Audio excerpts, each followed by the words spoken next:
mình tha channel ដែលមិនទាន់គ្រប់គោលការណ៍ក៏អាចមានឱកាសនៅក្នុងការដែលគ្រប់គោលការណ៍មិនថា channel ដែលគ្រប់គោលការណ៍រកលុយហើយតែចំណូលមិនសូវល្អបងប្អូនអាចធ្វើវិធីតាមខ្ញុំនេះក៏ជាផ្នែកមួយដែលរួមចំណែកធ្វើឲ្យចំណូលរបស់យើងកើនឡើង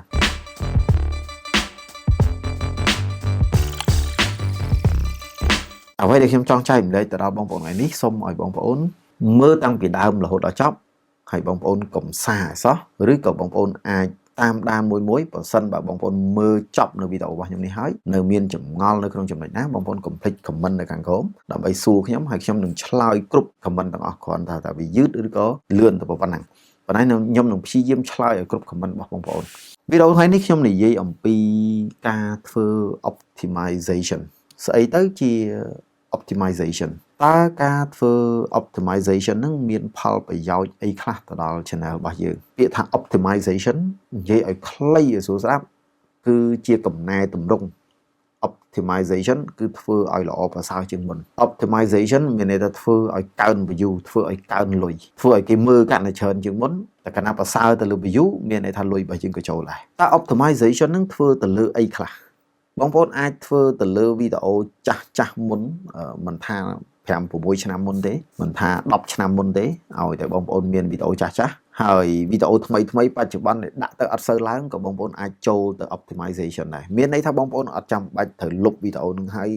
upload សារថ្មីទេអានឹងគឺបកផលលំបាកឬក៏បញ្ហាហ៊ានតែសកម្មភាពណាមិនស្រួលអាចនឹងជាប់ទៅជា spam ឬក៏មានបញ្ហាណាមួយដែល YouTube អាចចាប់ទៅសង្ស័យគឺគេធ្វើឲ្យ channel របស់យើងអាចជាប់ spam អញ្ចឹងចំណុចទី1ដែលបងប្អូនត្រូវធ្វើ optimization ហ្នឹងខ្ញុំលើកឧទាហរណ៍ថាវីដេអូចាស់ចុះប៉ុន្តែបញ្ជាក់ជូនបងប្អូនថាវីដេអូចាស់ដែលយើងត្រូវធ្វើ optimization អាចថាជាវីដេអូដែលអត់ហួស delay ពិសេសបងប្អូនដែលធ្វើវីដេអូពាក់ព័ន្ធមួយនឹង education ឬក៏ពាក់ព័ន្ធមួយនឹង entertainment ក៏បានដែរប៉ុន្តែឲ្យតែវីដេអូនោះបងប្អូនគិតថាវានៅតែ popular វានៅតែអាចល្អសម្រាប់អ្នកមើលនៅក្នុងពេលបច្ចុប្បន្នខ្ញុំលើកឧទាហរណ៍ថាវីដេអូនោះគឺជាវីដេអូពាក់ព័ន្ធមួយនឹងចម្រៀងអញ្ចឹងបើចម្រៀង relaxing អីគឺវាអត់ងាយហួស delay វាអត់ងាយ expire ទេវាអាចថានៅតែជក់ចិត្តវានៅតែមានគេចង់មើលចង់ស្ដាប់ហើយបើសិនជាវីដេអូនោះវាជាប់ប្រភេទ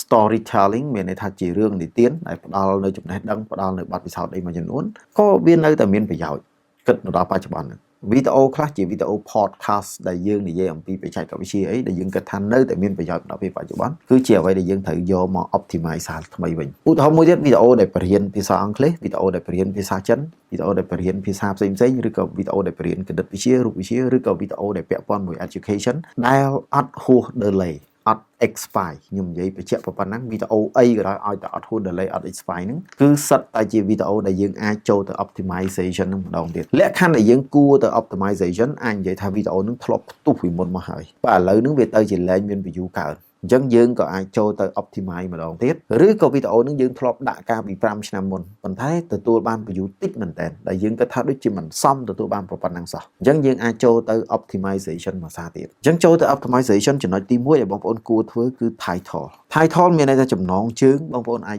ទៅកែចំណងជើងសារថ្មីនៅត្រង់ចំណុចចំណងជើងខ្ញុំសូមចែកម្លែកអំពីចំណុចកន្លែងចំណងជើងនេះបងប្អូនគួរតែប្រើចំណងជើងឲ្យខ្លីបាទឲ្យខ្លីអានទៅងាយយល់ងាយស្ដាប់ហើយពេលដែលអានទៅគឺ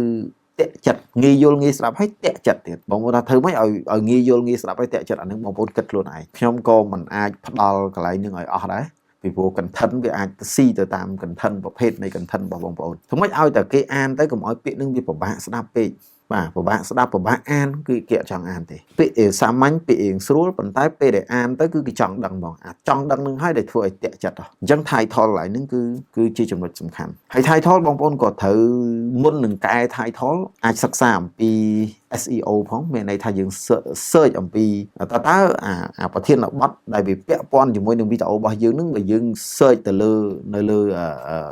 Google ឬក៏នៅលើ platform ផ្សេងឬក៏នៅលើ YouTube ហ្នឹងការ search ហ្នឹងគឺ search ហ្នឹងភាគច្រើនគេថាយគេចុចបែបណាគេចុចនៅក្នុងចំនួនមួយឧបមាថាគេចង់ដឹងពីអីមួយគេប្រកាសជាចូលទៅក្នុង YouTube ហើយទៅសេពាក្យថា how to អញ្ចឹងអាពាក្យ how to ហ្នឹងគឺជាពាក្យមួយដែលវាងាយនៅក្នុងការដែលគេ search engine ណាហើយវាងាយនៅក្នុងការដែលពេលគេទៅសេប៉ុណ្ណឹងបន្តិចមកវាអាចរុញវីដេអូយើងឡើងទៅលើ ដែលជាហេតុធ្វើឲ្យមនុស្សមានឱកាសចុចវីដេអូយើងអញ្ចឹងបងប្អូនយកទៅគិតពិចារណាខ្លួនឯងថា content របស់យើងនិយាយពីអីហើយចំណងជើងពីមុនយើងដាក់វែងជួនកាលយើងដាក់ខ្មែរមកកណាត់ហើយអង់គ្លេសមកកណាត់ចឹងទៅពីរភាសាទៅយើងចង់រុញទៅក្រៅស្រុកផងអញ្ចឹងចង់នៅក្នុងស្រុកផងទៅក្រៅស្រុកផងដាក់ចំណងជើងប្រវែងណាស់នេះអាចំណងជើងវែងហ្នឹងហើយគឺជាហេតុដែល YouTube វាអត់ចាប់ឲ្យឲ្យរុញទេបងប្អូនធ្លាប់ចូលទៅក្នុង YouTube បងប្អូន search ពាក្យថាឬក៏ចូលទៅក្នុង Google បងប្អូន search ឲ្យវែងឲ្យពេញពេលដែលបងប្អូនចុចរកមើលជួនកាលអត់ឃើញទេអត់មានទេប៉ុន្តែបើគ្រាន់តែសរសេរចុចពាក្យថា how to អីមួយតែបន្តិចគឺវាចេញមកព្រាតមិនដឹងជាយកទៅណាទេវីដេអូ how to អីបន្តិចហ្នឹងមកអាវីដេអូដែលយើងចង់ដឹងហ្នឹងមករាប់រយរាប់ពាន់វីដេអូអញ្ចឹងអានេះគឺជាអ្វីដែលខ្ញុំចង់ផ្ដោតចង់ញិចឲ្យបងប្អូនគឺពិចារណាទៅលើ title កែមិនមែនចេះកែស្រេចតែចិត្តទេកែឲ្យស៊ីមួយ content របស់យើងកែធ្វើម៉េចឲ្យវា logic ឲ្យវា logically ជាមួយទៅនឹងឲ្យវាជាងវាហៅថា logically ជាងអាចំណងជើងចាស់របស់យើងប៉ុន្តែមិនឲ្យខុសពេកទេមិនឲ្យខុសពីចំណងជើងចាស់ពេកទេចាប់អារម្មណ៍រៀង attractive ជាងចំណងជើងចាស់ហើយខ្លីជាងចំណងជើងចាស់ហើយមិនបាច់ពីរបីភាសាទេបើដាក់ភាសាខ្មែរទៅដាក់អង់គ្លេសដាក់អង់គ្លេសសុទ្ធទៅហើយខ្លីងាយយល់ងាយស្ដាប់តែតាក់ចិត្តចង់ដឹងមកជួនកាលយើងប្រើពាក្យថា2026អញ្ចឹងទៅ how to អី2026អញ្ចឹងអា2026វានៅក្តៅអញ្ចឹងវារុញឡើងលើព្រោះអ្នកសរសេរហ្នឹងជួនកាលគាត់នៅតែប្រហែលមួយខែទៀតគាត់នឹងសរសេរដាក់ how to អីមួយឬក៏ how to use អី in 2026 1996អញ្ចឹងទៅគឺមានន័យថាវានឹង rank នឹង search engine ហ្នឹងវានឹងរុញរបស់យើងឡើងលើមកខ្ញុំលើកឧទាហរណ៍ពាក្យមួយទៀតគេដាក់ថា traveling adventure ប៉ុន្តែយើងអត់ដាក់ traveling adventure ពីដើមយើងដាក់ traveling adventure ដល់ពេលយើងកែមកវិញយើងថា traveling adventure guide ឬក៏ tip in 2026អញ្ចឹងទៅអញ្ចឹងមានន័យថាយើងគាត់ថែមបន្តិចទៅឬក៏គ្រាន់តែបន្ថែមបញ្ចូលឬក៏ដកចេញខ្លះទៅគឺធ្វើឲ្យចំណងជើងរបស់យើងថ្មីអាហ្នឹងយើងនិយាយពីចំណងជើងទី2ចំណុចទី2ធំសំខាន់មួយទៀតនោះគឺ thumbnail នៅក្នុងចំណុច thumbnail ដូចគ្នាខ្ញុំសង្កេតឃើញមានបងប្អូនខ្លះគាត់ដាក់ពាក្យដាក់អក្សរមកក្នុងពេញហ្នឹងហ្មងហើយនៅក្នុងនោះបទពិសោធន៍ខ្ញុំពីដើមមកក៏ខ្ញុំសរសេរពេញដែរ messy ពេញហ្នឹងហើយខ្ញុំនិយាយទៅកាន់ Facebook វិញបងប្អូនបើសិនជាបងប្អូនធ្វើ quote មួយជាស្លឹកហើយបងប្អូនដាក់អក្សរនៅលើ quote ហ្នឹងពេញអក្សរនៅលើស្លឹក quote យើងហ្នឹងហើយយកទៅផុសឲ្យ boost page អត់សូវរួចទេដោយសារអីដោយសារតែអក្សររបស់យើងហ្នឹងវាច្រើនពេកវា messy ពេក Facebook នឹងប្រាប់ថាវាអត់សូវ reach ច្រើនទេដោយសារអីដោយសារនៅលើ post របស់យើងហ្នឹងនៅលើ quote របស់យើងហ្នឹងគឺអក្សរវា messy ច្រើនអញ្ចឹងវាអត់សូវរុញទៅកាន់មនុស្សទេត្រឡប់មកវិញនៅលើ YouTube វាដូចគ្នាមនុស្សវាអត់ចូលចិត្តមើលអក្សរច្រើនហើយពាក្យតូចហើយពាក្យធម្មតាតែកាលយើងសរសេរអក្សរច្រើនវាប្រកាសជាអក្សរតូចហើយអញ្ចឹងបើសិនជាសរសេរអក្សរច្រើនអក្សរតូចមើលទៅពិបាកមើលទី1យើងថាពិបាកមើលទី2ពិបាកអានណាត្រូវចំណាយពេលអានយូរហើយយូរណាស់មិនសូវស៊ីមិនសូវជាយល់ពីអត្ថន័យយើងទៀតគឺធ្វើឲ្យអ្នកមើលនឹងកាន់តែ boring កាន់តែអត់ចង់មើលកាន់តែអត់ចុចមើលតែបើសិនជាយើងសរសេរពាក្យធំហើយមិនបាច់លេងពណ៌ឲ្យច្រើនទេពណ៌សពណ៌លឿងពណ៌ក្រហមកន្លែងណាវារៀង attractive ទៅក្រហមទៅឬក៏លឿងទៅឬក៏យើងគិតថាពណ៌ណាតែមួយពណ៌ពីរពណ៌កុំឲ្យវារញ៉េរញ៉ៃកុំឲ្យវាចាចពេកឬក៏ពណ៌ខ្លះយើងប្រើទៅវាអាចទៅស្អាប់វិញមើលអត់សូវឃើញហ្នឹងទៅហើយអក្សរធំហើយដាក់ពាក្យតែ2ជួរ3ជួរទៅតូចទៅសុំទោសច្បាស់ទៅហើយ clear ទៅងាយយល់ងាយស្ដាប់ទៅគឺគេប្រកាសជាចង់ចុចទៅមើលហើយមួយទៀតដាក់រូបជាមួយទៅនឹងអក្សរហ្នឹងអាចថារូបយើងឬក៏រូបដែលពាក់ព័ន្ធជាមួយនឹងប្រធានបទរបស់យើងបើយើងនិយាយពីអីមួយយើងចង់ដាក់រូបដែលពាក់ព័ន្ធនឹងប្រធានបទរបស់យើងក៏យើងទៅរករូបហ្នឹងយកមកដាក់មកហើយ design ឲ្យស្អាតធ្វើម៉េចឲ្យត្រូវ size របស់ thumbnail របស់ YouTube ដែលកំណត់ size ឬក៏ resolution ទំហំហ្នឹងហើយមួយទៀតធ្វើម៉េចយករូបភាពដែលយកមកដាក់ហ្នឹងឲ្យច្បាស់ឲ្យ clear ល្អទៅហើយជៀសវាងរូបហ្នឹងវាជាប់copyright របស់គេឬក៏រូបនឹងយើងយកមកដាក់បន្តិបតាច្រើនពេកក៏វាធ្វើឲ្យអ្នកមើលនឹងធុញឬក៏អត់ចង់មើលអត់ចង់ចុចដែរហើយក៏ជាហេតុមួយដែលធ្វើឲ្យ algorithm របស់ YouTube នឹងអត់ suggest អត់រុញវីដេអូអត់ recommend នៅអាវីដេអូរបស់យើងទៅកាន់អ្នកដទៃដែរអញ្ចឹងកន្លែង thumbnail ហ្នឹងគឺជាចំណុចទី2ដ៏សំខាន់ដូចគ្នាណានៅចំណុចមួយទៀតគឺយើងនិយាយអំពី description បងប្អូនត្រូវឆ្នៃឬក៏ត្រូវមើលវីដេអូអ្នកខ្លះគាត់ upload ហើយគាត់អត់បានទៅសេ description ទេនៅក្នុង description ខ្ញុំសូមបែងចែកចេញជា3នៅក្នុងចំណុចខាងលើនៃ description របស់យើងអាចទៅសេព័ត៌មានមួយចំនួនខ្លីមិនវែងពេកទេខ្លីល្មមមួយជួរពីរជួរនិយាយអំពីអង្គហេតុឬក៏ពាក់ព័ន្ធមិនធ្វើម៉េច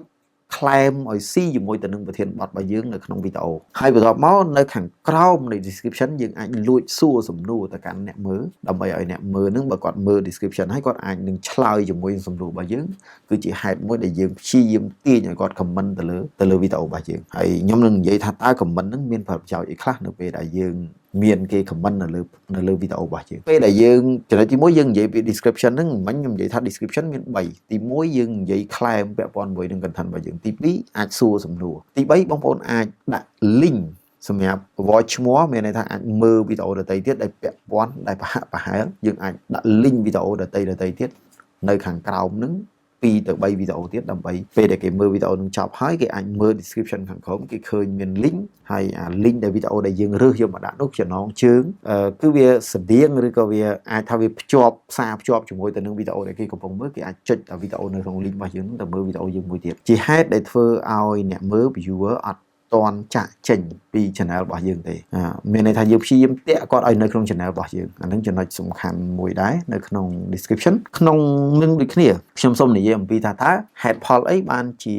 នៅពេលដែលមានគេ comment នៅក្នុង channel ឬក៏ comment នៅក្នុងវីដេអូរបស់យើងវាមានផលប្រយោជន៍នៅពេលដែលគេ comment គឺជាឱកាសមួយដែលធ្វើឲ្យ algorithm របស់ YouTube នឹងវាចាប់ scan ឃើញថាវីដេអូរបស់យើងនឹងគឺធ្វើឲ្យអ្នកមើលនឹងតាក់ចិត្តដែរបានជាអ្នកមើលនឹងមើលហើយរហូតដល់ឈានទៅដល់ការ comment មើលយូរផងឧទាហរណ៍ថាអ្នកមើលនឹងគាត់មើលយូរដល់ចប់អ្នកមើលនឹងមើលហើយគាត់ comment ហើយមិនមែនត្រឹមតែ comment ទេគាត់ឲ្យបេះដូងឲ្យជំសញ្ញាមេដៃហើយជួនកាលគាត់ share វីដេអូរបស់យើងទៅកាន់ platform ដទៃទៀតអញ្ចឹងទៅអញ្ចឹងកន្លែងនេះខ្ញុំចង់បញ្ជាក់ថាជាហេតុមួយដែលធ្វើឲ្យ algorithm របស់ YouTube នឹង scan ហើយឃើញថាវីដេអូរបស់យើងមានប្រយោជន៍អញ្ចឹងគាត់នឹងវីដេអូ YouTube នឹងព្យាយាម recommend វីដេអូយើងទៅកាន់មនុស្សដែលមានលក្ខណៈចរិតលក្ខណៈដូចមនុស្សដែលគាត់បានរុញនេះដែលបានរុញទៅឲ្យនេះដែលបានចូលមើលឲ្យ comment នេះគឺនឹងរុញទៅកាន់មនុស្សទាំងអស់នោះទៀតអញ្ចឹងមានន័យថាជាហេតុមួយដែលធ្វើឲ្យវីដេអូរបស់យើងចាប់ដើមឡើង view យើងហៅថាផ្ទុះ view ហ្នឹងឯងផ្ទុះ view យើងនឹងទទួលបានអីខ្លះយើងទទួលបានច្រើនមែនតើអញ្ចឹងនេះជាហេតុផលដែលយើងគួរតែទទួលបានផលប្រយោជន៍នៅពេលដែលយើងទទួលបាន comment ហើយខ្ញុំសូមបញ្ជាក់សូមបងប្អូន respond ជាមួយទៅនឹង comment របស់ audience របស់យើងបើសិនជាអាចឆ្លើយបានគ្រប់ comment ទាំងអស់នោះមានន័យថាយើងកំពុងតែធ្វើឲ្យវីដេអូនឹងកាន់តែផ្ទុះកាន់តែល្អទី4និយាយអំពី take អញ្ចឹងទី1 title ទី2 thumbnail ទី3 description ទី4 take បងប្អូនត្រូវមើល take ចាស់ពីមុនតើ take ចាស់ពីមុនយើងប្រើវែងពេក take ពីមុនយើងប្រើញ៉ៃច្រើនពេកយើង take ពាក្យច្រើនពេកហើយបងប្អូនខ្លះគាត់ដូចជាជាន់ជាមួយទៅនឹងដូចជាគេហៅ with IQ ហ្នឹងគាត់អាចនឹងទទួលបានគេហៅ tip មួយចំនួនពាក់ព័ន្ធមួយ take ហ្នឹងចេញពី with IQ ហ្នឹងឯងយើងអត់មិនតានឹងមួយទេយើងអាចស្វែងយល់ខ្លួនឯងនៅលើ Google អីផ្សេងដើម្បី take ធ្វើម៉េចឲ្យវាស៊ីជាមួយទៅនឹង search engine របស់មនុស្សរបស់ audience ផងធ្វើម៉េចឲ្យវាស៊ីជាមួយទៅនឹង content របស់យើងផងហើយកុំ messy ច្រើនពេកហើយ take នឹងឲ្យចំល្អការ take នឹងមែនតើដូចជាយើងយល់អំពីអ្នកមើលអញ្ចឹងថាតើអ្នកមើលនឹងគាត់ចង់មើលអីគាត់ចង់ take នឹងមានន័យថាដើម្បីតាក់ទៅកាន់អ្នកមើលនៅពេលដែលគាត់ search ពាក្យអីមួយគឺវាតាក់ជាមួយទៅនឹងអាពាក្យដែលយើង take ហ្នឹងឯងអ្នកដែលប្រកែ take អ្នកដែលធ្វើ take នឹងល្អហើយចំធ្វើជាហេតុមួយដែលធ្វើឲ្យអ្នក view នឹងកើនឡើងគឺអា take នឹងចំជាមួយទៅនឹងចិត្តរបស់អ្នកដែល search ហៅមើលប្រភេទវីដេអូរបស់យើងហ្នឹងឯងអញ្ចឹង take នឹងក៏ជាចំណុចសំខាន់មួយដែលបងប្អូនគួរពិចារណាហើយគួរមើលវាកែសម្រួលវាដែរហើយចំណុចទី5មួយទៀតគឺពាក់ព័ន្ធជាមួយនឹង subtitle វីដេអូខ្លះវា boom view ហើយបងប្អូនអាចមើលទៅលើ audience បងប្អូនខ្ញុំភ្លេចនិយាយមួយតាំងពីលើរហូតដល់ចំណុចទី5ពាក់ព័ន្ធមួយ subtitle ហ្នឹងការកែសម្រួលអីផ្សេងបងប្អូនត្រូវយោងទៅតាម analytics នៅក្នុង channel របស់យើងនីមួយៗបងប្អូនដឹងហើយថានៅពេលដែលយើងចូលទៅមើលកន្លែង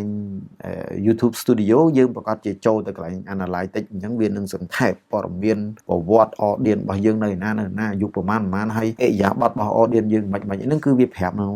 ទាំងអស់ឧទាហរណ៍ថាវីដេអូហ្នឹងកំពុងតែ boomទៅក្រៅស្រុកប៉ុន្តែយើងមើលទៅវីដេអូរបស់យើងអត់បានសរសេរ subtitle ជាភាសាអង់គ្លេសទេអញ្ចឹងវាជាឱកាសដែលវាកំពុងរត់ទៅក្រៅស្រុកហើយបើសិនជាយើងចូលវាទៅកែសម្រួលបន្ថែមមួយទៀតពាក់ព័ន្ធមួយនឹង title ជាភាសាអង់គ្លេសអញ្ចឹងមានន័យថាវីដេអូរបស់យើងកាន់តែល្អប្រសើរឬក៏វីដេអូរបស់យើងជាភាសាអង់គ្លេសហើយឬក៏វីដេអូរបស់យើងជាវីដេអូ content សម្រាប់បរទេសហើយប៉ុន្តែយើងអត់បានដាក់ subtitle ទេអញ្ចឹងយើងអាចថែម subtitle មួយទៀតអញ្ចឹងមានន័យថាវាកាន់តែពង្រឹងឬក៏ពង្រីកជាមួយទៅនឹងឱកាសនៅក្នុងការ boom view នៅក្នុងការផ្ទុះ វីដេអូយើងនឹងទៅកាន់ប្រទេសខាងក្រៅនឹងកាន់តែខ្លាំងទៀតអញ្ចឹងអានឹង title មួយទៀតគឺ end screen បងប្អូនកុំមើលស្រាលជាមួយ end screen ធ្វើបិទតែវាអាចរួមចំណែកតិចមែនក៏ប៉ុន្តែវាសិតតែជាចំណែកដែលធ្វើឲ្យវីដេអូរបស់យើងកើន view end screen card បាទគឺសិតតែជាចំណុចល្អហើយចំណុចទី6មួយទៀតនោះគឺពាក់ព័ន្ធជាមួយទៅនឹង standard YouTube license ឧទាហរណ៍ថាវីដេអូយើងកំពុងផ្ទុះខ្លាំងមិនថា short មិនថា long ទេប៉ុន្តែពេលខ្លះយើងអាចផ្ដល់គេហៅលក្ខខណ្ឌមួយចំនួនពីមុនបងប្អូនធ្លាប់ដាក់ standard YouTube license បើជួនកាលបងប្អូនដែរបើដាក់ហ្នឹងវាអត់សូវឡើងដូរទៅដាក់creative comment វិញមើលបើដាក់ creative comment មានន័យថាយើងអនុញ្ញាតឲ្យគេយកវីដេអូរបស់យើងទៅប្រើអញ្ចឹងប៉ុន្តែយើងគិតថាបើយើងដាក់ standard YouTube license មានន័យថាយើងតែឯងអត់ឲ្យនរណាមួយយកមកផលប្រយោជន៍ពីយើងទេប៉ុន្តែឱកាសនៅក្នុងការឡើងវីដេអូរបស់យើងក៏តិចដែរប៉ុន្តែបើសិនជាយើងដាក់ថា creative comment យើងដូរទៅអានឹងវិញក៏ជាផ្នែកមួយដែលធ្វើឲ្យវីដេអូរបស់យើងកាន់តែល្អប្រសើរគេអាចដូចយើងមើលនៅក្នុង short គេប្រើពាក្យថា remixing ណាមានន័យថាអាចអនុញ្ញាតឲ្យនរណាម្នាក់យកវីដេអូយើងទៅ mix ជាមួយនឹងវីដេអូរបស់គេអញ្ចឹងនៅពេលដែលយើងដាក់remixing មានន័យថាអនុញ្ញាតឲ្យគេ mix វីដេអូរបស់យើងហ្នឹងគឺមានន័យថាគេអាចយកវីដេអូរបស់យើងហ្នឹងទៅគេហៅ reaction ជាមួយទៅនឹងវីដេអូរបស់គេអញ្ចឹងវាធ្វើឲ្យយើងវីដេអូរបស់យើងកាន់តែផ្ទុះធ្វើឲ្យ channel របស់យើងកាន់តែផ្ទុះពេលខ្លះលុយហ្នឹងវាត្រូវបានចែកជាមួយគេមែនប៉ុន្តែអ្វីដែលយើងទទួលបាននោះគឺចំនួន view កាន់តែច្រើនហើយ YouTube របស់យើងកាន់តែធំ subscriber កាន់តែច្រើន audience របស់យើងកាន់តែផ្ទុះអញ្ចឹងយើងជួនកាលយើងបិទហិតពេកយើងអត់សូវហ៊ីចទេប៉ុន្តែបើសិនជាយើងរៀងចិត្តល្អបន្តិចយើងអាចនឹង reach channel របស់យើងកាន់តែធំអញ្ចឹងអានេះគឺជាហេតុផលមួយចំនួនដែលខ្ញុំចង់ចែករំលែកទៅកាន់អ្នកនរនេះមាន6ចំណុចហ្នឹងហើយនៅមានរឿងជាច្រើនទៀតដែលខ្ញុំចង់និយាយពាក់ព័ន្ធនៅក្នុងនឹងដូចគ្នាប៉ុន្តែខ្ញុំសូមនិយាយទៅ part 2 នៅក្នុងនេះគឺជាវីដេអូ part 1 ចុះខ្ញុំដាក់ថា part 1 អញ្ចឹង part 2 ខ្ញុំនឹងនិយាយអំពីពាក់ព័ន្ធមួយ optimization ហ្នឹងបន្ថែមទៀតដែលខ្ញុំនឹងបង្ហាញនៅលើ computer មួយចំនួនឲ្យបងប្អូនឃើញជាក់ស្ដែងនៅលើ computer តែម្ដងចា៎នេះគ្រាន់តែជាវីដេអូទី1តង់ទី1សង្ឃឹមថាបងប្អូននឹងពេញចិត្តវីដេអូនេះហើយអាចយកទៅអនុវត្តបណ្ដាហើយបើបងប្អូនខ្លះគាត់នៅមានកម្រិតការយល់ដឹងរបស់គាត់ទៀតគាត់ជាអ្នកថ្មីថ្មោងឬក៏គាត់អត់សូវចេះភាសាអីហ្នឹងបងប្អូនអាចចាំមើល part 2 មួយទៀតខ្ញុំនឹងលម្អិតទៅលើ computer បន្ថែមហើយអ្នកដែលគាត់អាចយល់គ្រាន់តែខ្ញុំនិយាយប៉ុណ្ណឹងក៏គាត់អាចយកទៅធ្វើមកផ្នែកអាចថាបាន 50% ទៅលើការ optimization ទៅលើ channel របស់គាត់អញ្ចឹងជាចុងក្រោយសូមជូនពរបងប្អូនអរគ្នាជោគជ័យទៅលើអាជីពការងាររបស់បងប្អូនក៏ដូចជាអាជីពក្រៅម៉ោងអាចថា YouTube នេះហើយមិនថាបងប្អូនមិនទាន់គ្រប់គោលការណ៍មិនថាបងប្អូនដែលកំពុងរកហើយបានចំណូលហើយសូមបន្ថែមពង្រឹងខំប្រឹងបន្តទៀតដើម្បីទទួលបានចំណូលកាន់តែច្រើនពីវាជាចុងក្រោយសូមជូនពរបងប្អូនជោគជ័យគ្រប់ភារកិច្ចពីខ្ញុំពីរំសូមអរគុណនិងសូមជម្រាបលា